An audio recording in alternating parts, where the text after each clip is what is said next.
जम्मू कश्मीर में विधानसभा चुनाव की तारीखों का ऐलान, जाने वोटिंग और रिजल्ट की डेट। भारतीय निर्वाचन आयोग ने शुक्रवार को जम्मू कश्मीर में विधानसभा चुनाव की तारीखों का ऐलान कर दिया है। मुख्य चुनाव आयुक्त राजीव कुमार ने प्रेस कॉन्फ्रेंस में बताया कि जम्मू कश्मीर में विधानसभा चुनाव 3 फेज में होंगे। विधानसभा चुनाव के लिए मतदान 18 सितंबर, 25 सितंबर और 1 अक्टूबर को होंगे। वहीं विधानसभा चुनाव के नतीजे 4 अक्टूबर को आएंगे। जम्मू कश्मीर में कुल 90 विधानसभा सीटों के लिए चुनाव होंगे। जम्मू कश्मीर में कुल वोटर्स की संख्या 87.09 लाख है। इनमें से 42.62 लाख महिला वोटर्स और 44.46 लाख पुरुष वोटर्स हैं। वहीं 3.71 लाख पहली बार वोट करेंगे। राज्य में कुल युवा वोटरों की संख्या 20 लाख से ज्यादा है। विधानसभा चुनाव 3 फेज में होंगे, जिनमें पहले फेज में 24 सीटें, दूसरे फेज में 26 सीटें और तीसरे फेज में 40 सीटों पर वोटिंग होगी। कुल 11,838 पोलिंग बूथ होंगे। जम्मू कश्मीर में 735 वोटर एवरेज हर पोलिंग बूथ पर होंगे। 30 अगस्त को नॉमिनेशन वापस लेने की आखिरी तारीख होगी। मुख्य चुनाव आयुक्त राजीव कुमार ने कहा कि हमारे अधिकारी जम्मू कश्मीर और हरियाणा की विधानसभा चुनाव की तैयारियों का जायजा लेने गए थे।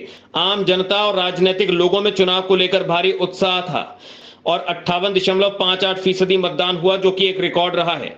और जो तस्वीर आ रही थी उससे लग रहा था कि आवाम अपनी तकदीर बदलना चाहती है। कश्मीर की 3 लोकसभा सीट में 2019 में 19.19% मतदान हुआ, जो कि 2024 में 51.09% रहा।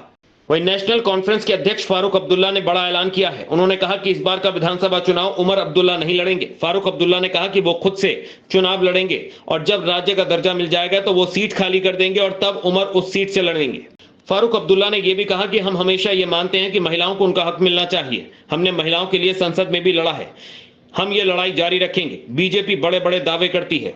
नेशनल कॉन्फ्रेंस के नेता उमर अब्दुल्ला ने जम्मू कश्मीर में चुनाव की तारीखों के ऐलान के बाद अपने एक्स अकाउंट पर प्रतिक्रिया दी है। उन्होंने कहा कि हाल के चुनाव की स्याही का निशान गया नहीं है और हम चुनावी मोड में वापस आ गए हैं। हम तैयार हैं। गृह मंत्री अमित शाह ने एक्स अकाउंट पर लिखा, मैं चुनाव आयोग द्वारा आज जम्मू कश्मीर में विधानसभा चुनाव की घोषणा का स्वागत करता हूं। पिछले 10 वर्षों में मोदी सरकार के अथक प्रयासों से जम्मू कश्मीर में शांति, विकास और लोकतंत्र को मजबूत करने का एक नया युग बना है। विधानसभा चुनाव लोकतंत्र की जड़ों को और मजबूती देगा, क्षेत्र के विकास के लिए नए द्वार खोलेगा। डेमोक्रेटिक प्रोग्रेसिव आजाद पार्टी के अध्यक्ष गुलाम नबी आजाद ने कहा कि हम चुनाव की घोषणा का स्वागत करते हैं। मैं सरकार और चुनाव आयोग को धन्यवाद देता हूं। राजसत्ता टीवी पर आपको मिलती है देश दुनिया से जुड़ी एक से बढ़कर एक खबरें। आप भी जुड़िए, हमारे चैनल को सब्सक्राइब करिए और बेल आइकॉन दबाना मत भूलिएगा